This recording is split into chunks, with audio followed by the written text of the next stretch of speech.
So, have you noticed this lately that my FYP at least is way less get ready with me, let's go have coffee, and maybe it's because I'm spending more time on LinkedIn, but what I'm seeing is here's a day in the life of someone whose job title didn't exist literally 3 years ago.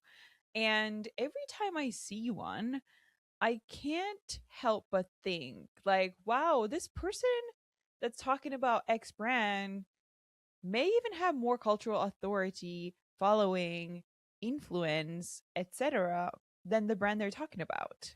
That is such a good take. And I've been following this a lot on just from like in the context of creator economy and then also in B2B creators. And I've noticed some of the people getting hired at companies, like, for example, McKinsey, the consulting firm, they just hired Monica Khan, who is, I believe her background is in both YouTube and Meta, a creator economy industry veteran. And she is one of their first creator economy senior advisors. And I think we're seeing a lot of the kind of the phase one of the creator economy was us retrofitting existing titles to also manage creator work and those types of streams. Like, for example, PR used to be responsible for influencers, which I think is Which is crazy. wild to think somehow. And so, Or media? yes, or media. And now we're seeing the creator economy come in and say, no, these are actually titles that we need. So it's almost like a reverse. And one example that I've Yeah. also noticed lately is this rise of head of storytelling role, like Mm. companies like Vanta and Notion, and I think Chime, they all started building their like dedicated storytelling roles and even like full teams around it. And what I find interesting about it is that it's not really about like telling stories in the traditional sense, but it's more about bringing together those things that used to be very separate, like PR and social Mm-hmm. and creators and brand, and just making sure that they all like ladder up to a bigger story together. Yeah, we're jumping ahead, but you're listening to House of Content, and we're always unwrapping your FYP, and this definitely seems like it's all over our feeds right now. And what we're talking about is really the roles of the future, especially with the creator economy, AI, all of that taken into account. And I want to get into how creators and agencies and even brands are quietly starting to reshape leadership titles and even the roles that they have in house that match better to what the advertising and creator economies need. There's so many things I want to comment on what you said already, Mel, but I'm curious if you think that we're sort of witnessing the FYP almost as a crystal ball of future org charts. I think at least for me, it's been interesting to notice that I don't even know what to call a creator sometimes. Like you've got creators that are acting like strategists, editors, like cultural forecasters. And there's a new account that I've started following called Girl in Blue Studios. Even the name feels like, oh, it's a little agency. But why that's interesting is that her content format is actually, if I had this brand, this is what I would do, or if I was X, I would do this. And she's sort of creating new innovations and products and creating the whole like world around it, or commenting on what someone else should do, whether it's a movie and how that should be marketed, but also as a creator. So, are you seeing this shift in roles changing, but also like in who is even a creator, or what does that even mean? I think there's a lot to unpack there, but I do believe that we're witnessing this shift of where people who really are neck deep into creator economy in the industry, and especially the ones who kind of like work at the intersection of their creators, but they might also work with corporate and or have full-time roles, or people like Coco Moco's, like we've been talking about her forever. I think she sits at that space. I think Dakota Raylo, who we're like, I guess we can say friend of the pod by way of like we're at least like LinkedIn creator friends, all of us with her, who's like she's an amazing social social strategist and creator. And I think what we're seeing is people are starting to talk about the the new sort of skill sets and niches that are building and that are born around creator economy and these newer ways of building brands and also building companies and selling product. And so we're seeing like people talk about that first, and then it almost gets distilled a little bit later on into a title and a new type of title that we may have not seen before. And I know we'll be discussing that a little bit later. But I think it's interesting that there are, if you pay attention, you're able to spot tendencies where we don't have names yet for that role, but we have that as a function and as a craft. Yeah, totally. And I've famously said in episodes and outside of episodes that I have always had a role that didn't exist. And sometimes my titles were a little bit of the, I don't want to say butt of the joke, but a little bit of that because it always required an explanation of like, well, let me explain what this means. And now looking back, that has been the biggest benefit in my career and in my growth. But it's interesting how that's going to continue to be the case in the sense that new roles are being created. We're just trying to figure out whether some of those skill sets fold into existing titles where we just embrace that's the talent needed, or if we're creating new ones like head of viral marketing, which I also yapped about on LinkedIn and then ended up talking to Ad Oh, Age that's the about. Mr. Beast one, What do right? you think? And Yes, what's also exactly. happening right now that people are publicly posting and doing the unpaid spec work, like Yanni were mentioning before, like if I ran this brand or this is how I would fix this campaign, where they're doing strategizing and concepting and all of that in front of like everyone's eyes on like on LinkedIn or social media or social media platforms like TikTok and Instagram. And before you needed a resume to understand someone's skills and like their experience, what they've done and what they know and their kind of trajectory. But now your content is kind of becoming that resume that, and your takes are showing your thinking, and your comments in the comment section are showing also your values. So like, and hiring managers now, they're checking your LinkedIn page before they're even emailing you. So that is also a huge change that is happening, and why there are also these like new roles that are kind of appearing, because we can see that there is a need for that. And I think also what's happening is that there is this sort of flattening of um, flattening of expert or showing your expertise, in the sense of if everybody has access to AI, everybody's going to have a perfectly optimized resume and cover letter that you're sending in via the job application form, which means that there is no way that you can actually, aside from actual experience, let's say that you're looking for a certain industry or company experience to be able to hire, but it's going to be very tough for brands to or companies to hire people just by looking at the resume. They're going to have to like find a deeper layer of like demonstration of expertise that cannot be replicated via AI. And that's where I think personal brands also come in. What I think is really fascinating is that, like, I'm staying on this AI track a little bit further, is I actually recorded a fireside chat with one of our organic performance experts, Tom Mansell. We're doing a session on how LLMs are actually influencing marketing as a whole for digital cut. The session's probably going to be out already by the time this podcast is out. But the interesting through line there is that now we are actually going to see the convergence of SEO with brand marketing, with content marketing, with social and creators. Why?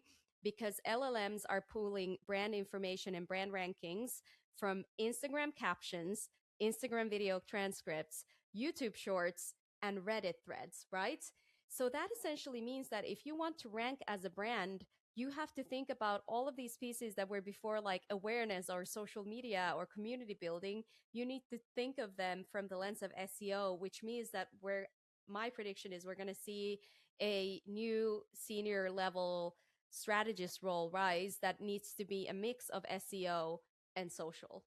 Oh, 100%. And I think in this whole shift, we're also seeing the sort of control shifting to the talent in a way because you mentioned personal brands, and it used to be that yes, you have a resume and you have, people that are looking at your portfolio and they're deciding if they want to talk to you. Now you may be able to get in front of the right people on your own. So it's kind of cutting the middleman. And if you're creating a brand that goes way past the brand and company that you're working for, you are in control in a lot of ways. So I think even with the SEO in mind, you as the individual, in the same way as a brand, you can make sure that you're really owning a space and showing up. So it's super interesting to think about how the control and who's in control is also changing from where we were in the Can past. I add one thing to that? Just because I was just at a LinkedIn event this week, and so LinkedIn is actually also shifting towards a natural language model in search, meaning that if you searched now a creative director who talks about the creator economy who has a podcast, we could actually, or Yanni, you could actually show up in those because they're now using that. Yes, and Please. it's but they're right now where they're pulling the SEO from your profile. So all of the copy on your profile needs to be optimized for that, which is also like something that I'm actually going to do, and I'm probably going to write a post about that as well. But in a couple months time, because I was talking to their product marketing, they're actually going to start pulling SEO from all of your posts. And so this is actually the time for you to own a topic and perhaps even maybe own a niche that doesn't have a title related to it yet, but might have in like 18 months time. And so it's an exciting time because you're actually able to not only affect your future employability and like career prospects, but you can actually maybe even build the title that you're going to get hired for. Yeah, and I think as a summary, we're kind of witnessing this shift to roles that are more Mm-hmm. fluid, to Mel, your point as well. Authority is moving based on the context and your action and content as well, right? And, taste and timing and authority as an individual really is mattering more than the title. But I do want to get into titles as well. I already mentioned this like viral title that I ended up talking more about with Ad Age and discussing whether virality in itself is even possible and how that's changing. But what are some roles that you predict or are sort of seeing pop up in our world that have been created or will be created to cater better to the needs of sort of today's landscape? I think for me, it's definitely going to be the either the resident creator or chief creator officer. So having people, and I think we're going to start seeing this especially on the B2B side of things because you need to have someone who can deeply own the topic that you're talking about, especially if you're in tech, in software, or even in professional services. It's a little bit different when you have a consumer brand where you can easily hire a set of UGC creators, or let's say again, you're a beauty brand, you can hire beauty creators. They like understand the product deeply just by proxy of the industry. But when it comes to companies that have more complex stories to tell, products to show, and perhaps even buyer problems that you need to discuss that require a little bit deeper understanding of what you're selling, I think we're going to see people who are kind of adjacent to, it's an evolution of like a head of content role, but you're very much going to be in front of the camera. You're going to be almost like a resident in-house creator who is mostly making that content for the brand. So I think that's something that's going to come up, and I think it's going to develop into a senior role where they might even manage a team or a couple creators under them. I love that. And we definitely need to see more of those roles. One thing that I've been thinking, like throughout the years, that would be so beneficial to have that I don't know if it exists, but I guess I would call it like a chief interpretation officer. It's a weird name, but hear me out. Like once something launches or work goes public, like the work never stops. We know that. Like it's just like changes and takes different shape in like wild web and social media. Like people interpret it in different ways. They might make more videos, like especially if it's something like bolder and bigger, and it gets like kind of like remixed and reshaped. And I feel like brands usually either ignore it or they tend to overcorrect. So this role wouldn't be like a crisis or community or social, but it would be someone senior whose job is to guide kind of like what story what a story becomes when it's out in the world. And I feel like there's a gap that like we don't have someone who is really like seeing how the story is evolving. And like a lot of times it's like some bigger flags that like we need to fix, but like what happens when the work is out there in the world. And I think Mm-hmm. there's a need for that. Yeah, and I think that's super interesting if we think about the traditional roles and why the traditional roles can't keep up. If we think about creative specifically, like in, way back when some of these titles and roles were created, like creative directors were trained to control the message. But what you're talking about is that once it's out, we're not the ones necessarily in control, but we do need to react and interact and evolve based off of the reaction and those who are taking, matters to their own hands to continue the work in a way. So I fully agree. I don't know about the words there, and I think this is the debate of like, do we need to just give them highly specific titles that make no sense for the full industry yet, or do we just need to accept that X role is changing, right? And it's funny because in creative, we've held roles that are like, social creative lead like yourself, or like creative director, comma, social. And the counter argument to some of those is like, yes, we needed it at a time, or we needed to create like clarity around who owns what, but we're not calling some other creatives, creative director TV, um or like creative director print.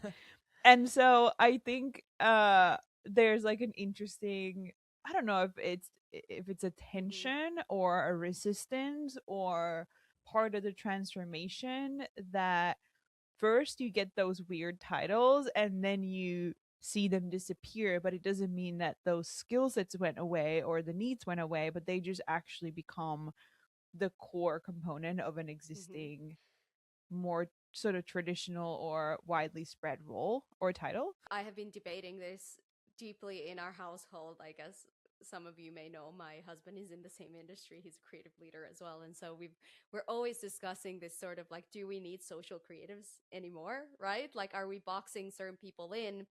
But rather, shouldn't every person be a social creative at this point in the kind of maturity cycle? But then also, we know from experience that some of the younger creators who should be social native don't necessarily understand the intricacies of the platform as deeply as they maybe should. And that's because it's almost like a part media strategist, part community manager, part marketing manager brain that you need to tap into when you're thinking of how, again, like I said this before, but before, as a creative director, you have your story, you produce it, you're in post production edit, and then getting that out in the world is the act of releasing. And now on social, that's just the beginning, right? In the world of like the Mm-hmm. remixes and even like some campaigns like actually like originating from a community response. And Yeah. so the thing is, like, we're actually requiring a lot more from creatives today than what we have ever before, because you also have to think about like the media, the so-called media buy is also now on Creative Act. I don't know how to maybe explain it better, but it's like it's making things pretty complex right now for like at least agency roles. Oh, totally. And I think like the roles that still assume that sort of this is a one-way communication and here's a polished final output, that's the word Mhm. final has lost its Mhm. meaning, right? Because after the final there may be a better version, to your Mhm. point, that gets way more views, which is interesting. And it's not to say that the final output of the creatives was bad because it the next output wouldn't have Mm-hmm. happened without it. So it's like, how are you going to look at those things, and how can we expand our view of like, yeah, what the role holds, what the goal is, who we need to hire, to your point. But I think we're going to see a lot more blended skills, which makes the titling of things hard. And I think that's why we get some of those titles out there that others Mm. will look at and laugh at a little bit, because it's like, what is that? Like, head of viral marketing? um and so, yeah, I think it's going to be interesting to see like how the industry Mm-hmm. reacts to some of those changes as well. We mentioned a couple of interesting roles that we're sort of predicting that may happen, and I'm curious to understand more about sort of the shift potentially from creative director to a creator director. Do you think that we're going to see someone as a creator director, and how is that going to be any different than a creative director? I think for our industry, it's as most of the media, well, not most, but a lot of the media communication is now like shifting towards like telling a story through creators. Like we've all seen, I think it's L'Oreal that's like shifting a majority of their media buy to creators. Unilever is very much on that same Yeah. track as well. And so the question kind of becomes like, how can you have a person who has that brain of a creative director who is able to translate your brand in a memorable way, but it's now actually told through the voice of creators? And so the creator director actually needs to become a person who's both the custodian of the brief and then also custodian of the feedback and the, getting those creators like almost like coaching them to be on track to deliver the brand that they have envisioned, right? And that's where the tension kind of comes in, because a lot of the challenges in creator marketing is that you might have an amazing piece of content for a brand, but it doesn't actually build the brand equity because it's just like a like quirk or skit of the creator's brain, but that's not an intentional piece of the brand pie. And so you're getting attention, yes, but you're diluting brand equity, and that's kind of where the like creator director needs to come in and kind of like rein people back in. Yeah, I I got. can't wait for those days to be gone where there's like a bigger idea that has come from a team that doesn't understand creators at all, but creators are part of the media plan. So it's like, okay, so there's this big idea, like what will the creators do? And like that's kind of like the last piece of the puzzle. And Mm-hmm. then they come up with the brief that like supports like whatever the bigger idea is, but it doesn't actually make sense for creators. So I do think that this creator director, now that the work is moving even Mm-hmm. heavier into creators, like they are kind of like the messengers of the brand message, like there Mm-hmm. needs to be someone who deeply understands that space and creators and how to translate those messages into briefs that are exciting for creators. So I want to see more of those roles, and I feel like this year we probably will. Yeah, I feel like I'm drinking the Kool-Aid here. Like, I feel like this role makes so much sense because you've got two issues, right? Like, you have, to your point, like trying to apply the agency processes that towards creator work that just don't work because it's different. Like, we are almost like being creative in briefing versus the executional part ourselves, right? But then on the creator side, like, you do need a little bit of guardrails. Like, at the end of the day, they're creatives the same way as agency creatives are. Like, at the same time, we're just looking at creative talent that works in different ways. And so if you give creators sort of a completely do what you want, it's not good either. If you give them a script to read, that's not great either. Like, there's almost the same briefing needs for Mm-hmm. both types of creative talent. And I could see the creative director sort of understanding how to navigate, like, how do you translate what the brand is trying to do into something that can inspire creativity Mm-hmm. within creators versus in-house And it creatives. Like, understanding the process but also understanding their creative process would be. what this is And I for. think there's also the sort of the the the origination of ideas is flipping. Like if we think about Dr. Pepper, it's good and nice, Yeah, I was going to mention which that. I'm obsessed with. But you have this one creator just like making a jingle as a joke for Dr. Pepper, and now it's across TV commercials everywhere. And so I think there's also the creator director needs to have a almost like a social listening component to it, and maybe letting go a little bit of the ego and the idea of like every idea needs to originate within me, but rather I actually need to be the cultural anthropologist of social and spot which pieces of user generated work or stories or narratives or trends that are popping up within your for your brand are the ones that actually are going to build your brand if you come in and you amplify them and you celebrate that creativity. One last thing that I think should be part of this new role is, and perhaps it also like spills a little bit to one of the other predictions that we're making, we think there's going to be the chief community officer as well. So I'm not sure yet whether this is for the chief community officer or the creator director, but working closely with creators almost as a listening group, and kind of having n- not even consumer research, but almost like when brands are doing focus groups for their big campaigns that they're about to launch, like bringing creators in to part of the product and brand strategy. I think that's also going to be a function of these types of roles that's going to exist.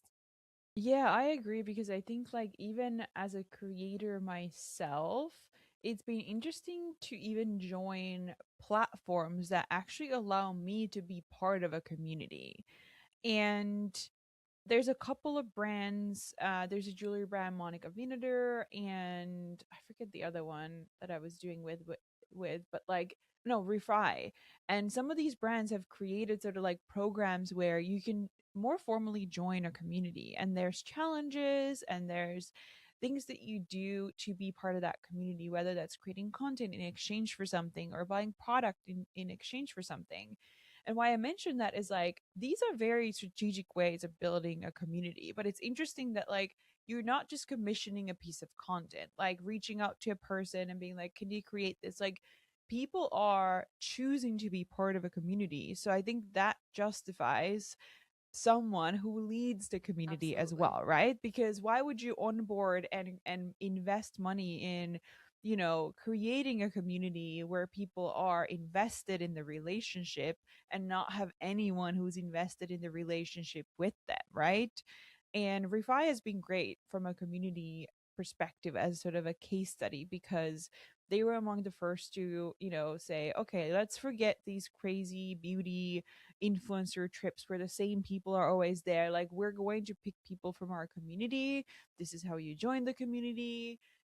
Everyone has a chance to be part of it. And so, yeah, I think those kinds of indicators in terms of building a community and what the value of a community is just justifies leadership for that group because it's almost like it's not loyalty group in the sense that we used to think about it, but these are more valuable than your usual loyal customer because they might be creating, recommending, they're like digitally spreading word of mouth of your brand, which has value as we know from a business And I would point of view. argue that it could even have a lot more value than just hiring a creator and sending them a product who's never used that before versus tapping into the 100%. advocates, brand advocates who, maybe they have a few hundred followers, maybe they have a couple thousand, but they're not like creators. They're just doing content for their friends and like they really love the product and they talk about it. It's like, word of mouth.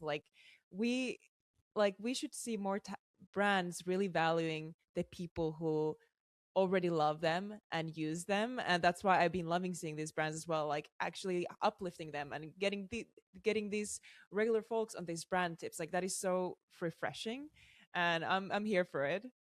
The other role that I think we will start seeing is some kind of lead creator, or I think Christine, you threw out chief resident creator when we were initially chatting about some of these things. And that's going to be interesting as well because I think when we first saw TikTok and virality just being all the hype, we saw some brands, create their entire presence around one single creator as the sort of face of the brand. So when we say chief resident creator or lead creator, do we mean that or something else?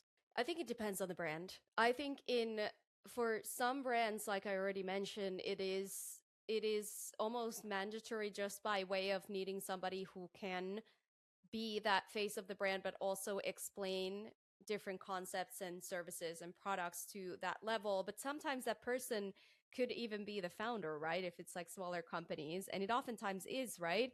But I think once, and actually now that we've been discussing this, once we get more towards like also the maturity cycle in the creator economy, I think these roles are very much going to oversee creator marketing as a whole, defining not only the internal voices, activating through the internal thought leaders in that company, but then also how they're going to partner with external creators, right? And then I think the last thing, I think this can mean different things to different people, but I think in some instances, brands are even going to bring that person on as a almost like an equity stakeholder, right? Almost like an investor in the company who also is a creator, can bring that point of view. So sometimes it can even be a marketing trick for the brand. Yeah, totally. And I want to kind of wrap this up with this bigger theme that we're kind of poking at here. It seems like leadership becomes more participatory. And I've talked about this in previous episodes related to our careers and even like career advice, that the one thing that I always, hear but fight against is this like notion that as you rise through the ranks, you should not pay so much attention to the details, and like you don't have to know how to do everything. And in some ways that's right, but with social and some of these roles, like keeping up with the nuances, the trends, observing, even like contributing as a creator is so important. So, what do you think agencies and brands will need to do to like embrace that part and sort of let go of some of the formalities of leadership that used to be sort of the indicators that someone's senior, for example? If we look at where we are right now, I think the brand organizations and even agencies, I think, are still a little bit slow to catch up. I think building bigger teams around these functions would be step one, because the bigger the team, the bigger the budget, at least we hope so, right? And the bigger the seat at the table. And so I think if you're formalizing these not as roles, but rather as functions of organizations, whether it is on the agency side or on the brand side or even in house where where I'm at, I think having that investment and then thinking how this function works across your organization with, let's say for example, a community function needs to work with your product because you're getting product feedback. um, like I said, the creator and social media function needs to work with your SEO, and your, even like the copy that you have on your website needs to kind of like track back into what you're saying on your social and how LLMs are pulling it. And so I think we're seeing an integration of brand marketing into every facet of the organization by way of this now being the distribution, and this also in many ways dictating how your revenue grows or not. And so I think it's a really tough one to solve because all these areas are changing at the same time. I'm literally like zoning out, looking into the distance, thinking about how It's difficult gonna be that's going to be for a lot of brands to actually do operationally, and how easy it can be for brands that are creator founded, for or example, younger. and how Mm. the legacy brands will compete with the creator brands, and the way that they've built the companies is completely Hmm. different. I've been following Brooke Hmm. Monk's launch of Doting Beauty, and how, the brand already is in like over 2 million followers in just a couple of weeks. And cross referencing between the creator channel versus the brand channel, wearing the product for, I don't know, a year before launching, like all these interesting insights. I'm like, yeah, it's going to be hard for those that have not created the company with sort of this Hmm. reality. And I think, like, as a sort of house rule, I just keep coming back to how the future belongs to people who really can move Hmm. between the internet and the boardroom I love that. without losing like their fluency and credibility in either. And that also is sort of a thought that I could just zone out thinking about, because that's my reality every day. um but yeah, is that kind of where your heads are at, talking about the change and also how the boardroom and the internet still feel like they're light years apart in some ways? 100%. And I do think that, like, how do we get the leadership in more traditional like agencies and roles to really like move closer to the internet? And I'm not, and the culture that is, I mean, the culture is happening online, so I do think that there needs to be massive changes happening there. Obviously, that's why a lot of new roles are appearing, so that we get more of those people in leadership positions. But I am low-key worried for the people who are in those leadership positions but are still maybe somewhat, I don't know if it's stubbornness or just being outdated and not being able to like keep up with the time. I'm kind of worried for those people, because there needs to, like, something needs to happen for these like traditional agencies to keep up. I'm gonna bring this back up top when I said that, the likes of Monica Khan being hired as a creator advisor at McKinsey. I think for these big companies, the consulting firms like Deloitte, McKinsey, Accenture, they're gonna come back in with their creator advisors and tell them what to do and how to organize that. So that's perhaps is not our our challenge to solve. But you can call on us because we do have thoughts if you're wondering how you should be organizing your marketing That's teams. good. That's a good way to end, and that's a good point.